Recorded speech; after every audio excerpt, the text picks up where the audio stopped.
Met die Guardian, ons het actually volgend nou 'n paar minute terug 'n insident gehad. Waar mense in 'n woonbuurt ons gesê daar was mense wat rondloop op die straat. Ons het dit wel opgetel op die kameras. Ons het toevallig 2 straatkameras in die gemeenskap. Ons visueel gesien daar is 'n persoon wat rondloop op die straat uit 'n sak kom met 'n blou overallbroek en hy's heeltyd op en af by die huise. Hy's nêrens in 'n erfenis, so hy's obviously besig om iets te soek. Ons het deurgegee vir die aksielid en binne 5 minute het hulle hom opgespoor die straat, deur sy sakke gegaan.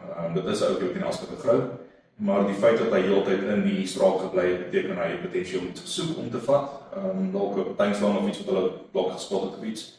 Maar dit is hoe kragtig die produk is. As ons kon dadelik gesien het iemand loop, ons kon dit dadelik deurgegee met die regte beskrywing, so nie te vra oor wat is die tweede beskrywing, waartoe is die ou en ons kon presies gesien het in watter straat dit afgedraai is, hy in 'n erfenis, hy nie in 'n erfenis nie.